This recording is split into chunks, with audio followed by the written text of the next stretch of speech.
మాఘమాసం అంటేనే పెళ్ళిళ్ళకు పెట్టింది పేరండి. అందరూ ముహూర్తాల కోసం ఎదురు చూస్తూ ఉంటారు. అయితే వివాహాలు కుదరని వాళ్ళు ఈ మాఘమాసము పరమ పవిత్రమైన మాఘమాసంలో శుద్ధ తదియ రేపు కాబట్టి ఈ తదియ రోజు గౌరీదేవిని పూజించాలి.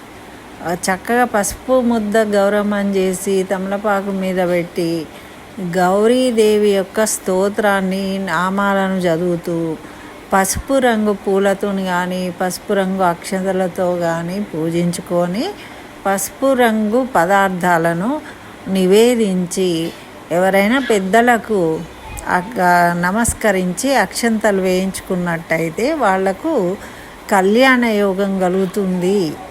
సంతానం లేని వాళ్ళకు సంతానం కలుగుతుంది. కొత్తగా పెళ్ళైన వాళ్ళకు సౌభాగ్యం కలుగుతుంది ఈ విధంగా చేయడం వల్ల అని మన పెద్దలు చెప్తూ ఉన్నారు. కాబట్టి ఆ విధంగా చెయ్యండి, ఫలితాన్ని పొందండి.